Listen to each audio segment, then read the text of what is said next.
এই যে লাইনটা দেখছেন এঁচড়টা কিন্তু এইভাবে লাগানো হয়েছে। যাদের উঁচু জমি তারাই শুধুমাত্র এঁচড় চাষ করবেন, নিচু জমিতে কিন্তু এঁচড় হবে না। আসসালামু আলাইকুম সুপ্রিয় দর্শক মণ্ডলী, কেমন আছেন আপনারা? দেশ ও দেশের বাইরে যে যেখান থেকে আজকের এই প্রতিবেদনটি দেখছেন সকলকে স্বাগত জানাই আশার আলো গার্ডেনিং চ্যানেলের পক্ষ থেকে। আপনারা তো জানেন আশার আলো গার্ডেনিং চ্যানেল সর্বদা সবুজের সাথে, সেই সঙ্গে কৃষকের পাশে।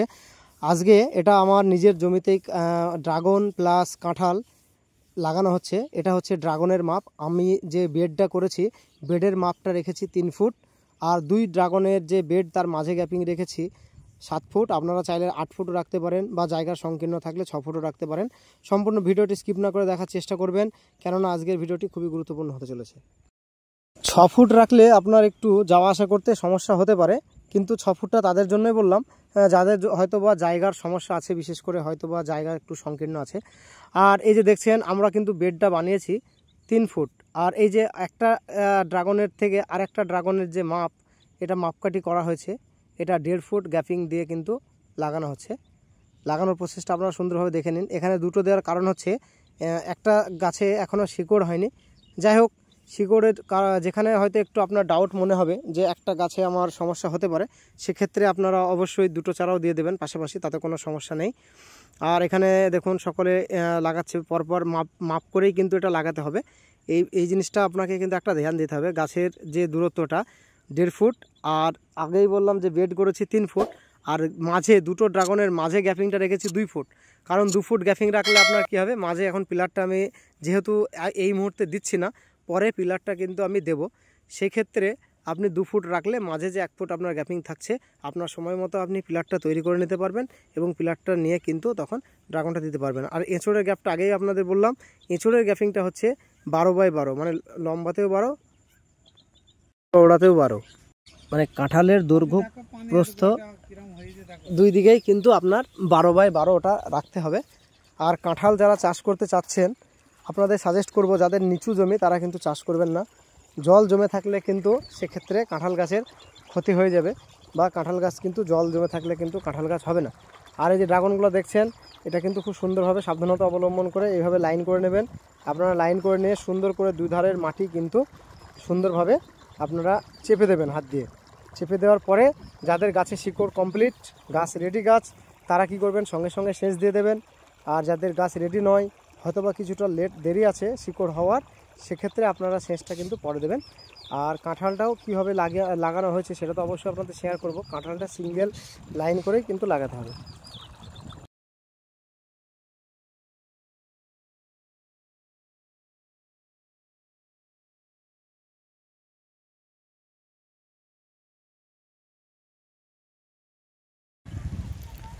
তো বন্ধুরা, সকাল থেকে আপনাদের সঙ্গে সম্পূর্ণ বিষয়টা শেয়ার করলাম। এবার আপনারা সম্পূর্ণ দেখুন। এখন কিন্তু হালকা বৃষ্টির আভা, আকাশে মেঘ আছে। যাই হোক, একটু বৃষ্টির মতো আবহাওয়া মনে হচ্ছে, বৃষ্টি হয়তো বা হতে পারে। তো আপনাদের সঙ্গে যেটা শেয়ার করলাম, এটা হচ্ছে ইন্টারক্রপিং চাষ হচ্ছে, মানে একই জমিতে একাধিক ফসল। তো এই যে শাড়িটা আপনারা দেখছেন, এটাতে কিছু মালটা, সেই সঙ্গে দূরে জমিটা টোটাল লম্বা হচ্ছে 155 ফুট। তো এটাতে কিন্তু পাকিস্তানি পাতিলেবু লাগানো হয়েছে। আর এই যে সামনে আপনারা দেখছেন পরপর 4টে কিন্তু মালটা গাছ লাগানো আছে। একটু জুম করে দেখাচ্ছি আপনাদের। এই যে দেখুন, এখানে পরপর 4টে মালটা গাছ, আর দূরে কিন্তু পাকিস্তানি পাতিলেবু, এখনও কিছু পাতিলেবু লাগবে। তো এখানে ড্রাগন হলো টোটাল, এই যে দেখুন আপনারা 3টে সারি কিন্তু ড্রাগন হলো।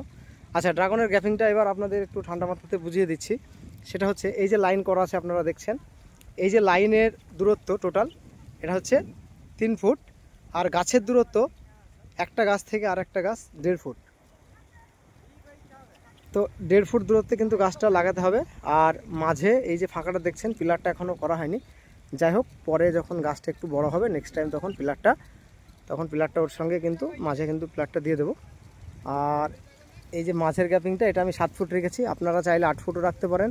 যদি কারো জায়গা সংকীর্ণ হয় সেক্ষেত্রে 6 ফুটও রাখা যায়, কিন্তু 6 ফুট একটু টাফ হয়ে যায়। তো বন্ধুরা, আপনাদের যেটা বলছিলাম, মাঝের গ্যাপিংটা 6 ফুটও রাখা যায় জায়গার সংকীর্ণতার কারণে, কিন্তু আপনাদের সাজেস্ট করব আপনারা 7 থেকে 8 ফুটের মধ্যে রাখার চেষ্টা করবেন। তাহলে এখানে আপনাদের শেয়ার করলাম, ডান দিকটা হচ্ছে লেবু, তারপরে এখানে পরপর 3টে হচ্ছে ড্রাগন। আর একটা বিষয় হচ্ছে, এখানে আপনাদের একটা বিষয় আমি বলছি, সেটা হচ্ছে এই যে দেখুন, এঁচড়টা কিন্তু এইভাবে আপনারা উঁচু করে লাগাবেন। আমার যদিও এখন চারা কিছুটা ঈদের পরে পাবো, সম্পূর্ণ চারাটা হাতে এখনও পাইনি। এখানে এক লাইন হয়েছে, এই যে দেখুন এখান থেকে নিয়ে দূরে এক লাইন, এটা কিন্তু 12x12 গ্যাপিং। আর এই যে 12x12 যে গ্যাপিং আছে মাঝের এই জায়গাটা তো ফাঁকা পড়ে আছে মাঝে, এখানে যে দেখুন এখানে কিন্তু মেশিনে জল দেওয়া হচ্ছে পাম্পে। আচ্ছা, তো মাঝে যে ফাঁকা জায়গাটা পড়ে আছে এখানে আপনারা চাইলে ইন্টারক্রপিং হিসাবে একই জমিতে আপনারা পেঁপে চাষ করতে পারেন। যেহেতু আপনি এঁচোড়টাতে 2 বছরের পরে তো ফলন পাচ্ছেন না, তার আগে 1.5 থেকে 2 বছর মিনিমাম আপনার লাগবে। সেক্ষেত্রে আপনি এখানে কিন্তু চাষ করতে পারেন, পেঁপে লাগাতে পারেন বা পটল লাগাতে পারেন, সেই সঙ্গে বেগুন, বিশেষ করে ছোটো জাতের সবজি লাগাতে পারেন। আমি এখানে আপনারা দেখছেন ড্রাগন লাগিয়ে দিয়েছি, এটা রিং প্রসেসে হবে। আর এখানে এই যে আপনারা যে উঁচু যে বাঁধের মতো করা আছে এই জায়গাটা দিয়ে কিন্তু এঁচোড়টা লাগানো হয়েছে। এঁচোড়টা মিনিমাম আপনাদের বলছি জমির যে হাইট, সেই জমির হাইট থেকে অন্তত আপনারা এঁচোড়ের যে জমিটা হবে সেটা কিন্তু আপনারা এঁচোড়ের লেভেলটা অন্তত জমির হাইট থেকে 6 থেকে 7 ইঞ্চি কিন্তু উঁচু রাখবেন। তো এখান থেকে আমার 3টে লাইন এঁচোড় হবে। এখানে 2টো চারা লাগানো আছে দেখছেন আপনারা, এখনও বাকিটা আনতে হবে, ওটা ঈদের পরে, মানে যেখান থেকে আমি চারাটা নেব এখনও চারাটা রেডি হয়নি।